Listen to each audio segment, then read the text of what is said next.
Hey guys, this week on El Jefe's Chop Shop, I finally get a workspace.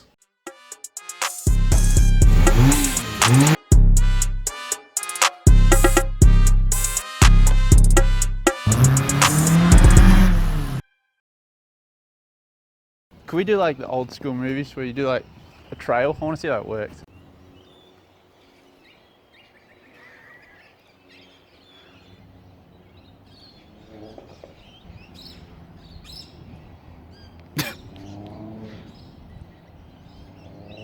Hey, look at that.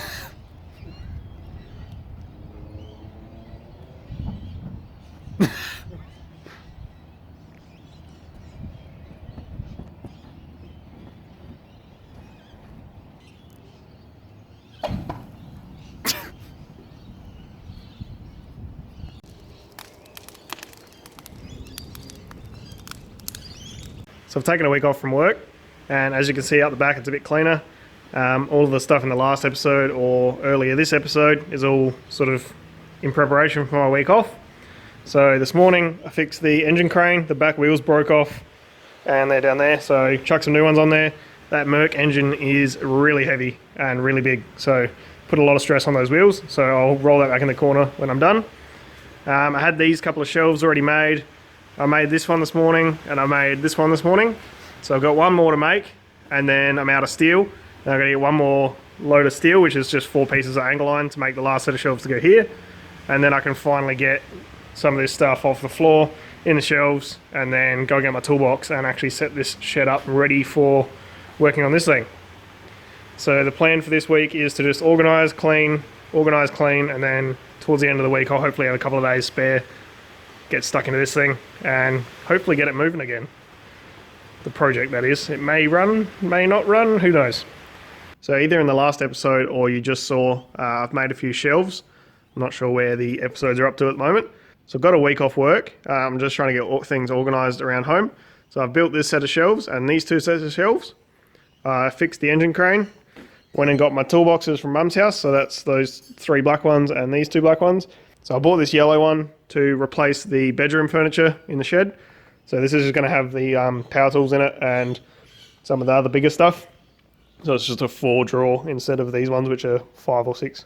So what I'm going to do today is build a frame. So last night I cut all the pieces to size, so I've still got to sand all the edges and stuff and weld it all together. So I'm building a frame to hold all of the toolboxes together. So it'll be these 2 on the top of these 2, and then those 2 in the middle. So it'll hold all of them and then have wheels on the bottom, so the whole lot can roll around together. And the main thing is when I open the bottom drawer of these ones, I think this one's got the hammers in it.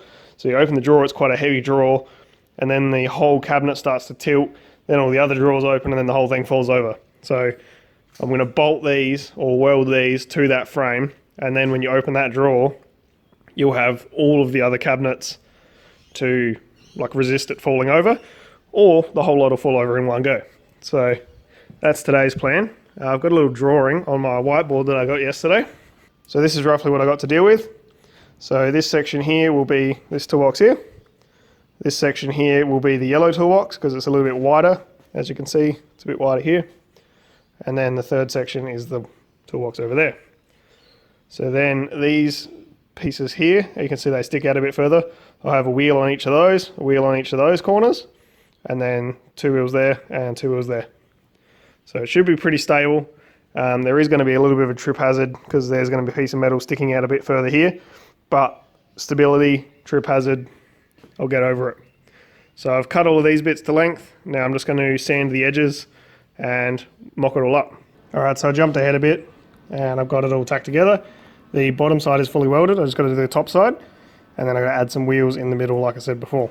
So the end wheels are off of the yellow box, and the middle 4 will be the swivel ones off of this one, or these ones. So it's all welded together and it rolls around alright. It's actually quite flexible in the middle, which is why I planned for the other wheels, and I'll finish welding it all up and it should be a whole lot better. Toolboxes fit, so I used those for mock-up, put it in there, pushed everything nice and tight, tacked it all together, took the toolbox out, welded it. Did the same with this one, same with this one. So it's coming along, just need to weld the top. and put the wheels on. All right, it's fully welded. I haven't ground anything back yet. It's got 8 wheels on it finally. So the 2 at the end are fixed direction, so they're this way, and the other one's all swivel. So it should make it a little bit easier to push. So I'll get the toolboxes on there, and then I just need to grind down the ends of the angle line and just see how it all sort of sits together. I've burnt the absolute piss out the end of my fingers, which it's not focusing on. You can see the line there. So they're completely numb. So I'll get the toolboxes on here, and then I'll go have some lunch, and then come back out and try and reorganize the shed and get them into position. Alright, so I've got the toolboxes in place. It's reasonably flimsy still, which is a bit annoying, but it's good enough. So I can roll it around all as one piece, but the drawers still try and open, so I have to make some like straps for it if I want to move it regularly. But this is pretty much just going to be right there until the new shed's made, and then I'll move it into the new shed, and then we'll have a nice smooth floor to work with, and it shouldn't be too much of an issue. Wicked. So most of these are empty at the moment, and all my tools are everywhere. So today's project for later is to fill these up with all the tools, put them all in the right spots, and reorganize the shed a bit. So I bought this cart yesterday. It's good for having just tools on top or on the bottom, wheel it out to whatever you're working on, and then you can keep them all in the cart and then bring it back and pack it all up. So hopefully this stops me losing tools. Not that I lose that many, but I'm always in a mess. So probably put some of the boxes of tools that I've got, so screwdrivers and sockets and stuff, down the bottom, and then the top will be left open for probably putting garbage in it. But at least then when I go to use it, I can put, say, a couple of hand tools in the top, and I'll have all my main tools in the bottom, roll the whole thing out, and good to go. So I can get rid of this once I've emptied it, and hopefully this makes the whole place a little bit neater. And I also bought some more angle line when I bought the angle line for that to make the last shelf. So I'll try and do that maybe today as well. Alright, so today I'm in the shed again. I've been cleaning all week. It's better. It's not great. Tim's coming around later today. We're going to do some stuff on the Seor, so you may see that this episode. And I need to fix my neighbour's wheelbarrow and just clean up and finish all this stuff. So it's getting better, but it's still a bit of a mess. And then I've got a few things to do outside, and we'll see what the day brings.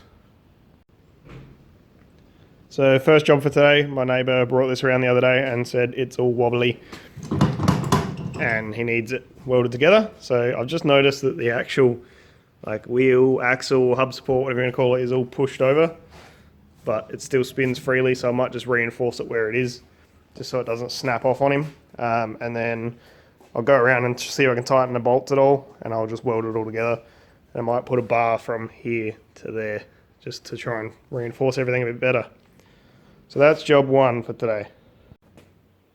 There we go, 1 fixed wheelbarrow. So I just welded all the joins and added in this bar up the top to stop the handles flexing so much. That's all he wanted, just weld it together so it doesn't flex. Done. Job number 2 for today, let's put the hole in the concrete for the pin, which that leave's just covered. Done. So now this can shut, or open, sorry, and lock open. And we've got a huge entry. Alright, so the last thing for this week's video is the engine is out of the Seor. So Tim came around and we dropped the whole subframe, which gave us the engine and the subframe in one piece. There was only a couple of hoses and everything mock fitted, nothing was actually attached. So we've got a custom clutch and flywheel to go onto this thing, and I wasn't sure what was provided with the kit, so I unwrapped that, I'll show you in a minute, and went to put it on, and I don't have any flywheel bolts.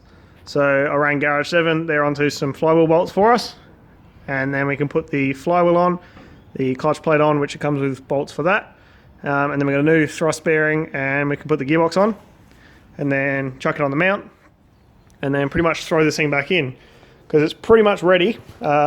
Should probably put the belt on actually before we put it back in, but it's pretty much ready to go back in, and it's pretty much ready to start wiring up things properly. We were just waiting on the clutch. So once that's on, the gearbox is on, the whole lot can go back in, and then we can start final assembly of all this sort of stuff. And once it's all in again, we can do the rest of the intercooler pipings and the exhaust piping and all that sort of stuff. So it's coming along, we just keep forgetting what parts we're up to. So this is the main project for now. We'll get stuck into this shortly and hopefully get it running again soon. So here's the custom flywheel we got from NPC, from Garage 7. So they've re-drilled a different flywheel. I'm not sure what it was off of, but the smaller holes are the ones we're using. And then they've machined it all back and clearing some stuff. And then this is the clutch plate we've been given. So it's 3-park sprung clutch, which is, so I was pretty angry for this little 4-cylinder. It's only a 1.3 litre, so it's a pretty angry clutch. And then pressure plate to suit whatever the flywheel was from. And they also included a thrust bearing. So that's ready to go. The bolts for the pressure plate are just there.